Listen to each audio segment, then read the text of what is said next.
Peoples party Rawalpindi city کے صدر راجہ کامران حسین کی قیادت میں راولپنڈی شہر کے 5 مقامات صادق آباد چوک، شکریال، فوارہ چوک، راجہ بازار، children park, commercial market, committee چوک میں سیلاب متاثرین کی امداد کے لیے امدادی کیمپس لگائے گئے۔ کیمپس میں پیپلز پارٹی کے کارکنوں کے علاوہ عوام کی بڑی تعداد نے نقد رقم اور کپڑے، جوتے، رضائیاں، تلائیاں، پانی، دودھ، کولڈ ڈرنک اور دیگر اشیاء ضروریات لا کر جمع کرائیں۔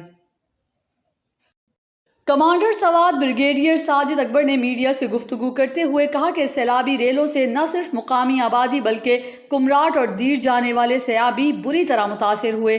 کچھ لوگ 48 یا 72 گھنٹوں سے محصور ہیں۔ آرمی چیف اور 11 کور کی ہدایت کے مطابق ہر سیاح تک پہنچا جائے گا۔ ان کا مزید کہنا تھا کہ محصور شدہ لوگوں سے رابطہ قائم کر چکے ہیں۔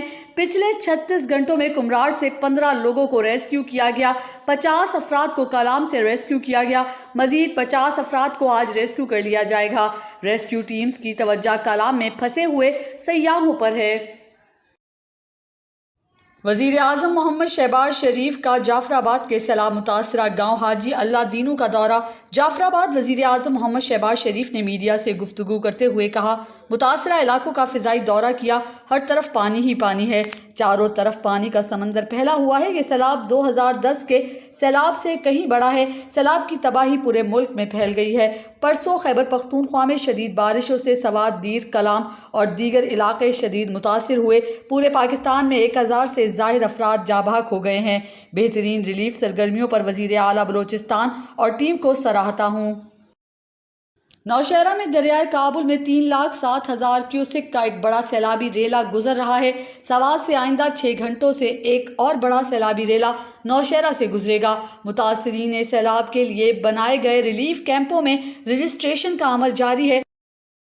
Army chief general Qamar Javed Bajwa نے کہا ہے کہ ہم وطنوں کی حفاظت اور عافیت ہماری اولین ترجیح ہے، خواہ کتنی ہی کوشش کیوں نہ کرنی پڑے۔ سیلاب متاثرین کے ہر فرد کی بحالی تک چین سے نہیں بیٹھیں گے۔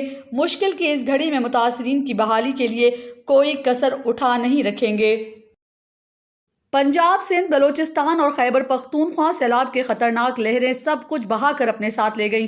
ملک بھر میں 3 کروڑ 30 لاکھ افراد سیلاب سے متاثرین کے پاس نہ کوئی چھت رہی، نہ زندگی گزارنے کے لیے کوئی جمع پونجی رہی۔